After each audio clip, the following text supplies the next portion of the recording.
లక్ష్మి, ఇదేమిటి బాబాయ్ ఉత్తరమైనా రాయకుండా అక్క వచ్చిందా? అది రాకుండానా? అది నిన్ను చూడాలని పట్టుపట్టడం వల్లే ఉన్న పాలంగా బయలుదేరిపోయాను. అది పూర్వజన్మలో లేడి పిల్ల అనుకుంటాను, దానికి లేచిందే పరుగు. అది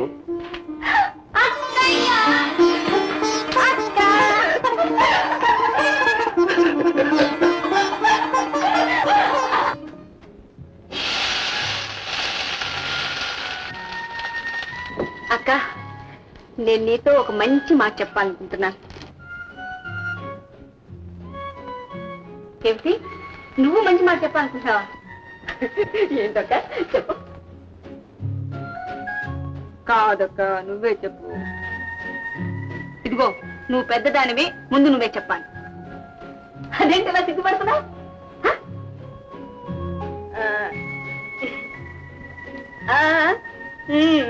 ఎవరు?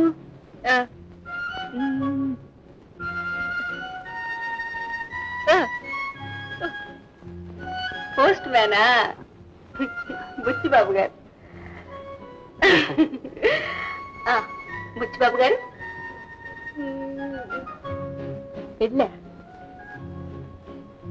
ఎవరితో? ప్రేమించావా? పెళ్లి చేసుకోవాలనుకుంటున్నావా?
నీ పెళ్లి జరిపించే బాధ్యత నాది.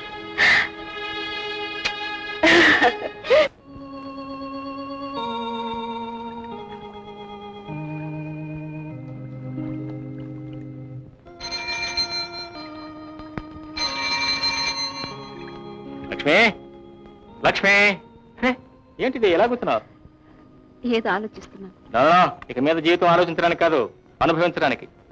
ఇలాంటి అందమైన సాయంకాలం నువ్వు తీయగా పట్టడానికి, నేను హాయిగా ఆనందించడానికి. అయితే అయితే ఓ పాట పాడు. ఇవాళ ఎందుకో పాడాలనిపించడం లేదు. అరే ఏంటిది? నువ్వు పాడకపోతే ఈ ప్రవాహం ఆగిపోతుంది, కోలి కొంత మోగిపోతుంది, నా ప్రాణమే పోతుంది.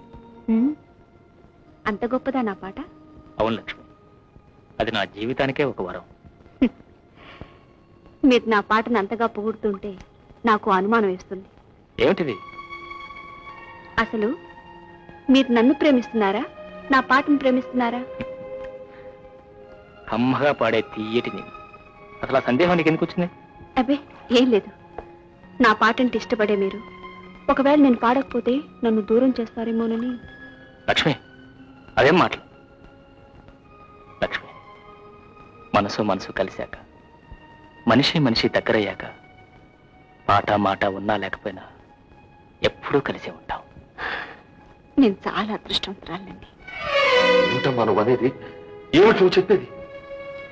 మంచి బొమ్మను చూపించి మారణ బొమ్మను అమ్ముకునేందుకు ఇది వ్యాపారం కాదు తల్లి, పెళ్లి.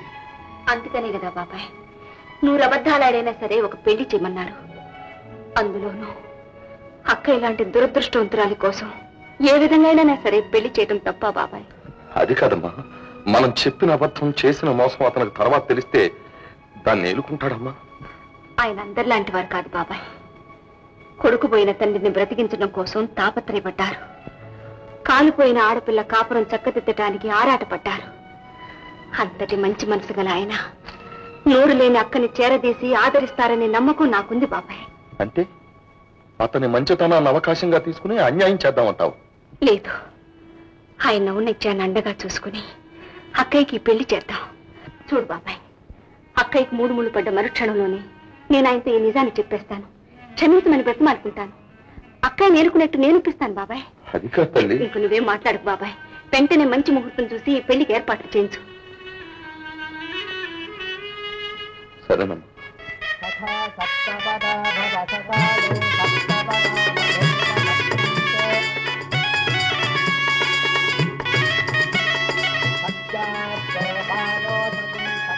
బాబు, తల్లి తండ్రి లేని ఈ చిట్టి తల్లిని ఇన్నాళ్ళు ఈ గుండెల్లో పెట్టి పెంచుకున్నాడు ఈ బాబాయ్. ఇక నుంచి దానికి కష్టం కన్నీళ్లు రాకుండా నువ్వే చూసుకో. మీ కాపురం కలకాలం చల్లగా ఉండాలి, చల్లగా ఉండాలి. అమ్మా, డాక్టర్ మావయ్య.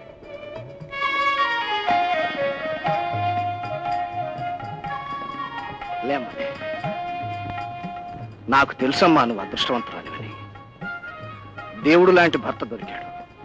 ఆదర్శ దంపతులుగా కలకాలం వర్తిల్లండి. బాబు, బళ్ళు సిద్ధంగా ఉన్న బయలుదేరదాం. మీరు నడవండి బాబు. బాబు, అమ్మాయిని అబ్బాయిని బండి ఎక్కించు.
అమ్మా లక్ష్మి, ఏమైంది బాబాయ్?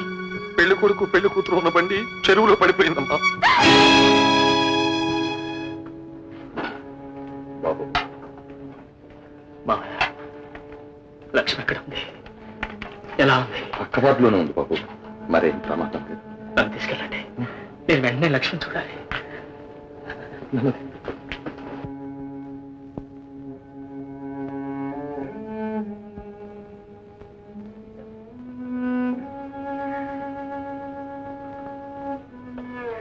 అమ్మా, చూడమ్మా ఎవరు వచ్చారో. దేవుడి దయ వల్ల పెద్ద కన్నా తప్పింది లక్ష్మి.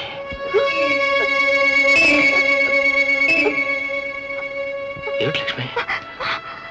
లక్ష్మి, బాధగా ఉందా?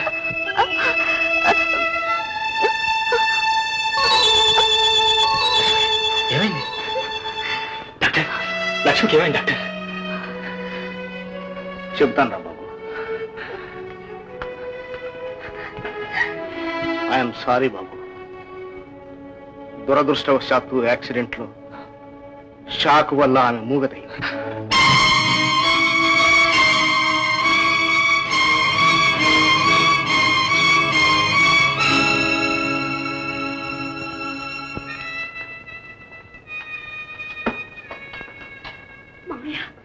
ఏమిటిది?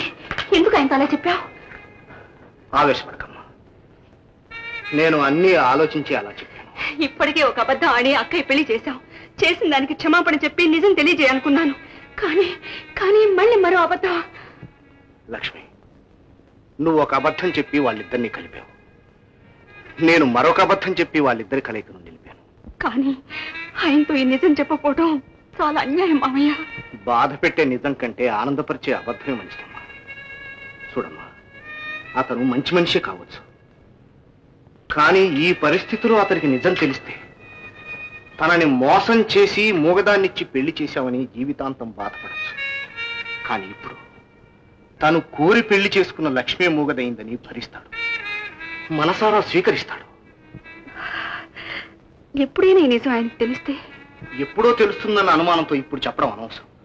తెలిసినప్పుడే ఆలోచిద్దాం. ఎరా? అవునమ్మా, మామయ్య చెప్పేది సమంజసంగానే ఉందమ్మా. అసలు ఈ జరిగిన యాక్సిడెంటే దైవ నిర్ణయమే. చూడమ్మా, ఈ ఒక్క అబద్ధంతో వాళ్ళ జీవితం చక్కగా సాగిపోతుందనే నమ్మకం నాకు ఉందమ్మా, నాకు ఉంది. బాబాయ్, మూగపోయిన అక్కయ్య బ్రతుకు ఆయన అనురాగంతో రాగాలు పలకాలన్నదే నా ఆశ. కానీ కానీ ఈ అబద్ధం. లక్ష్మి, ఇది అబద్ధమే అయినా కలకల్లాడబోయే వాళ్ళ జీవితానికి పునాది. అంతేనంటావా మావయ్య? అవునమ్మా. కానీ మావయ్య, ఆయన అక్కయ్య నన్నుగా భావించి లక్ష్మి అని పిలిచినప్పుడు, దగ్గరగా మసలినప్పుడు అది అక్కయ్య భరించగలదా? ఈ నిజాన్ని ఒప్పుకోగలదా? అమ్మా లక్ష్మి, ఈ నిజాన్ని అన్నపూర్ణకి చెప్పి ఒప్పించవలసిన బాధ్యత నీదేనమ్మా. ఈ ఒక్క అబద్ధంతో రాజీ పడిపోతే జీవితం అంతా హాయిగా వెళ్ళిపోతుందని నువ్వు నాకు చెప్పావు. అది కాదు బాబా. ఇంకా నువ్వేమీ ఆలోచించు, వెళ్ళి నాకు చెప్పమ్మా. వెళ్ళు.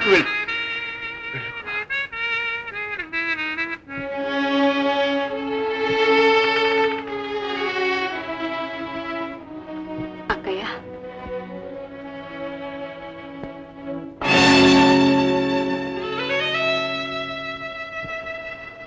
కోపం వచ్చిందా?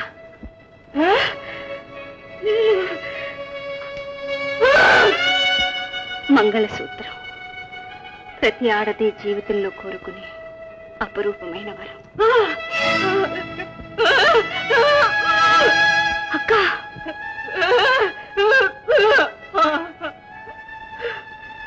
నిజమే, నేననుకునే నీకు తాళి కట్టారు. కానీ నువ్వు ఒక ఇంటి దానివి కావాలని, పచ్చగా సంసారం చేసుకుంటూ ఉంటే చూడాలనే ఆశతో ఈ నిజాన్ని ఇంతవరకు దాచాను. అక్క, ఇక నుంచి ఆయనకు సంబంధించినంత వరకు నువ్వే లక్ష్మి.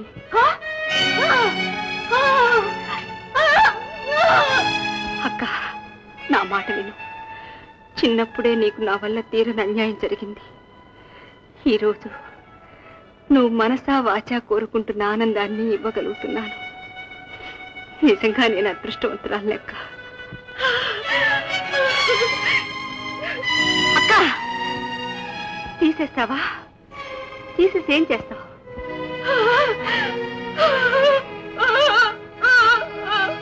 ఏమిటి, ఆయనతో నిజాన్ని చెప్తావా? నీ జీవితం చక్కబరచడానికి అబద్ధం ఆడిన మమ్మల్ని నేరస్తులుగా నిలబెడతావా? చెప్పక్క, వెళ్ళి చెప్పు. కానీ ఒకటి మాత్రం తెలుసుకో, నీ మెళ్ళో బిగుసుకున్న 3 ముళ్లలో మన ముగ్గురి జీవితాలు ముడిపడ్డాయి. ఈ నిజం తెలిసిన మరుక్షణమే ఆయన గుండె బ్రద్దలవుతుంది. నీ బ్రతుకు సర్వనాశనం అయిపోతుంది. నేను నీ పట్ల కన్న కలలు, ఊహించుకున్న ఆనందం కూలిపోయినాడు. నేనంటూ ఈ లోకంలో ఉండను. వెళ్ళక్క, వెళ్ళు, వెళ్ళి చెప్పి.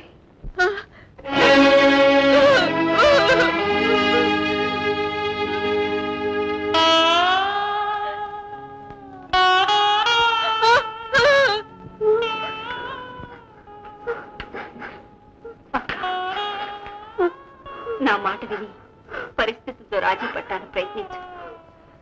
నిండు మనసుతో నీ మెళ్ళో మంగళసూత్రం కట్టిన ఆయనకి సంతోషాన్ని కలగదు. అది నీ కర్తవ్యం. మీ ఇద్దరి సంతోషం కంటే నాకు కావాల్సింది ఇంకేమీ లేదు. ఎంత దురదృష్టం వచ్చి పడిందమ్మా.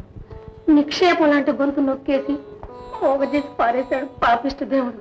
నిజమేనమ్మా, కోకిలమ్మలాగా ఎంతో తీగా పాడే పంతులమ్మని ఇప్పుడు ఇలా చూస్తే అయ్యో కడుపు తరుక్కుపోతుంది. 3 ముళ్ళు పడగానే మాట పడిపోవడం మహాఘోరం.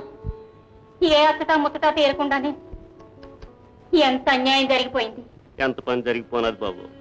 వినగానే గుండె చెరువైపోయి లక్ష్మీదేవిలా కలకల్లాడుతూ సరస్వతీదేవిలా చదువులు చెప్పే మా పంతులమ్మ తల్లికి ఆ భగవంతుడు ఎంత అన్యాయం చేశాడు బాబు. ఎందుకు తాత అంత బాధపడతావు? అసలు ఇప్పుడు ఏం జరిగిందనే? ఇంకా ఏం జరగాలి బాబు? ఊళ్ళో 10 మంది కట్టాన్ని పంచుకునే ఓడివి, ప్రతి ఓడి కన్నీళ్లు తుడిసేవాడివి. నీకు కట్టం కలగడం ఏంటి బాబు? తాత, పోయిందాన్ని తలుచుకుని బాధపడటం కంటే ఉన్నదాన్ని చూసుకుని సంతోషపడటంలోనే మనిషికి సుఖం ఉంది. ఇప్పుడు ఆ దేవుడు నా లక్ష్మి మాటనే తీసుకుపోయాడు, కానీ మనిషిని నాకే మిగిల్చాడుగా. అది నా అదృష్టం కాదా బాబు? తాత, ఆలు మగల్దే ఒకే బాట ఒకే మాట అయి ఉండాలంట.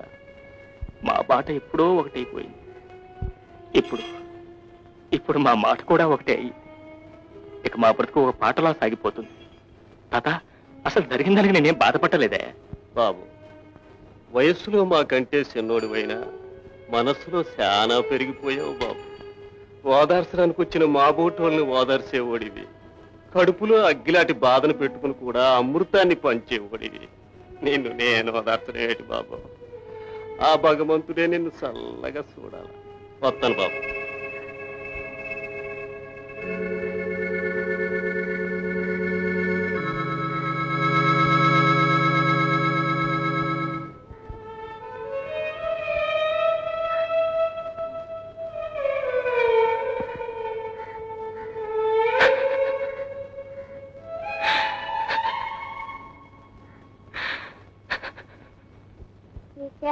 టీచర్ మళ్ళీ మా పాటలు తప్పుగా టీచర్. ఇక మేము అల్లరి చెయ్యండి టీచర్. మీరు మాట్లాడండి టీచర్.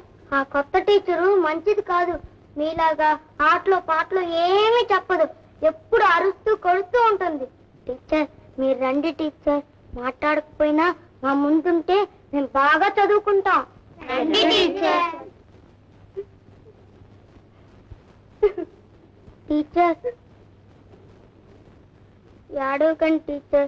మీరేగా చెప్పారు జీవితం కన్నీరైతే దాన్ని పన్నీరుగా మార్చుకోవాలని.